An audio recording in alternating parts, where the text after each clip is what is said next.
This is the Smash Beer Late Stocks crown jewel of our competition, here for race 10 of 17, the MorTar 100 at the Darlington Raceway. The pole winner was the number 21, driven by Terry Stewart. Stewart and Ryan Baldwell would get a jump on the inside line at the start, and Baldwell would challenge Stewart for the lead on the first lap. However, everyone behind Terry Stewart would be preoccupied with fighting each other for position, allowing Stewart to open up a comfortable lead over the rest of the pack. However, the first caution of the day would fly on lap 3. Watch the number 0 of Michael White. He's going to tag the 56 Rob Ryder and collect Robert Truex, sending the 56 spinning as well. There goes Will Schweik spinning to the inside, and Robert Truex gets tagged by the 23 of Mike Andrews. Bob Steffens in the 05 would restart behind Terry Stewart, and they both get a jump on everyone else. And then coming out of turn 4, Bob Steffens would make a run on Terry Stewart. There goes Takashi Hatake in the 32 to the bottom, attempting to help Steffens. And then Hatake would take the lead for himself, followed by Tommy Piper, Terry Stewart, and Ryan Baldwell. And then once again, Terry Stewart and Ryan Baldwell would be 1-2, very much like the start of the race. Moments later, Ryan Baldwell would take the lead for himself. Charlie Waters and Harry Nola would follow him on the lower line. But then Charlie Waters would power by Baldwell going into turn 3. On lap 17, something breaks on Matt Scarano's car and it would begin slowing down. Scarano would get stuck on the apron and would have to be towed to the pits. However, the caution did not fly. However, not all of the Sierra Motorsports teams would be plagued with trouble. Bobby Portu would take the lead away from Harry Nola going into turn 3. Caution 2 would fly in lap 20. This would be a rather violent wreck as Ali Riggs gets turned around by Scott Hamilton after Hamilton has a little skirmish with Manuel Ortiz. Riggs goes spinning back up the track into the wall, and there's the 2 of Robert Truex. Truex gets flipped over by the 82. And in the distance, you're going to see the 23 of Mike Andrews, and he's going to plow into the 19 at over 130 miles an hour. Let's see what happened to the 2. He's leading a small group of cars, and there's the 19. He gets flipped by Will Schweik in the 82. Rob Ryder gets a piece of that, and Robert Truex does several barrel rolls. Comes to rest on his wheels. Ali Riggs and Mike Andrews would complain of some neck pain. However, everyone involved checked out at the infield care center. Bobby Portu would lead on the restart with Ryan Baldwell and Harry Nola on his tail. There you see the 16 of Matt Scarano is 3 laps down. On lap 26, the third caution of the day would fly. Matt Scarano is going to get loose and come down on Jared Anderson and Ronald Porter. The 16 is going to go into the wall. Scott Hamilton in the 00 is going to see Scarano and react, but the 07 is right there. He bounces off the wall and gets spun by Ricky Navarro. Scott Hamilton would be able to keep going, but he was off the pace for the rest of the night. Harry Nola would lead on the restart, but Matt Scarano was very slow, much slower than he was on the last restart. The top 4 goes by, but for the rest of the pack, Matt Scarano was a nightmare to get by. Scarano's impeding would be the cause of the 4th caution on lap 32.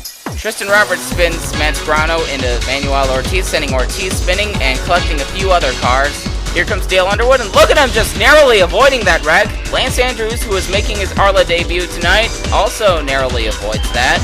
Let's take a look at this from the roof camera of Lance Andrews' number 74. He replaces Hamilton Portu this week.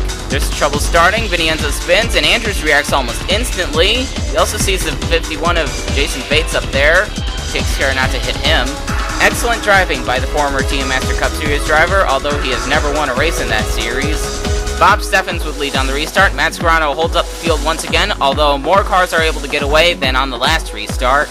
Caution 5 would fly in lap 39.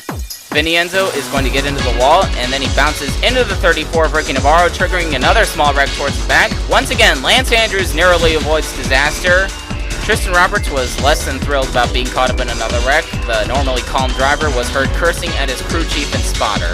Bob Steffens would once again lead on the restart, but he was facing tremendous pressure from defending champion Kurt Walker, and behind Walker was Bruno Battaglia, who was looking to capitalize on his top 10 in New York. Battaglia would eventually take the top spot, bringing Harry Nola and Terry Stewart with him. Caution number 6 would fly in lap 47. Anthony Griffith is going to get a little angry at Matt Scarano for holding up the rest of the field. Griffith gives him a shot coming out of turn 4, and Hinata Hyuga in the 39 decides to finish him off. The officials were not amused at Matt Scarano triggering another wreck, so they decided to suspend him and the entire 16 team for the next race at Southern Illinois. Bruno Battaglia would get a nice jump on Terry Stewart on the restart, but it wasn't long before the 7th caution flew on lap 58. In an attempt to get around the slow car of Scott Hamilton, Ronald Porter and Chris Johans are going to get together, with the result being the 45 spinning and collecting the 00. Kakashi Hatake and Cody Richards are involved, and here comes the rest of the field. Ryan Baldwell, Hinata Hyuga, Travis Keating, Michael White, and a bunch of other people are involved. Now let's see what happened to Scott Hamilton. Here goes the 45 and the 64 to the inside. It's not going to work. The track is too narrow. 00 is collected. There's the 32 and the 53. The 10 and the 39 are going to slam into the 00. Hamilton gets some air time. Now let's take a look at what became of the 39 of Hinata Hyuga. She's being challenged by Jason Bates, and there is absolutely nowhere to go into the 00, and the 39 car goes over. However, she is not safe yet. There is the 29 of Tristan Roberts, hard into the driver's side. Anthony Griffith is collected. Griffith gets some air time. And there is Ryan Baldwell coming to rest next to the 39.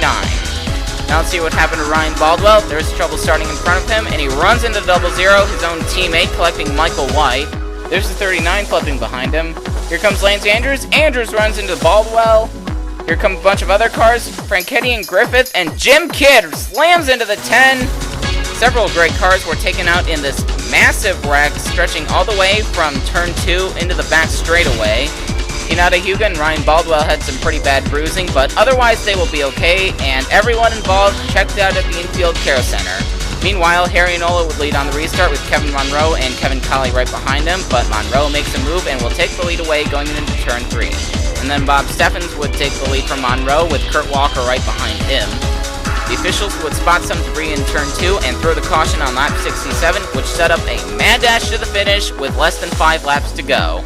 Kurt Walker would lead on the restart, but he was not able to hold off Harry Inola, who took the top spot from him with 2 laps to go. Inola thought he was home free, but his spotter told him to check in his mirror. Inola glanced in his mirror and was surprised to see Kevin Monroe in the 63 making a run on him, coming to the white flag. The 7-year veteran has gone winless in the series since 2004. However, he was able to make the pass on Harry Inola, and he didn't look back as he cruised on to the victory at Darlington. Kevin Monroe's consistency this season finally pays off as he scores a second consecutive victory for M&J Racing. Bob Steffens gets his career best finish, and Harry Inola scores his best finish since his Daytona win in 2007. Kevin Colley scores another top 5, and I believe Bruno Battaglia's 5th place finish is the best of his career. 6th is Neji Hyuga, and Cody Richards gets a rather surprising 7th place finish. Kurt Walker, Jared Anderson, and Bobby Porto round out the top 10. And now for the top 10 in points, Kevin Colley will take the lead from Leslie Riggs. However, Riggs will remain in 2nd. Jared Anderson and Kevin Monroe get pushed back to 3rd and 4th. There are only 10 points separating 1st and 4th. Anthony Griffith remains in the top 5. Chris Johans is in 6th. Mario Franchetti remains in the top 10. Bob Steffens moves up to 8th. Kurt Walker is in 9th. And Bruno Battaglia works his way up into the top 10, 91 points behind 1st. The next race will be the Soda World 100 at the famous Grand Detour Raceway in Southern Illinois. This is CJ, signing off.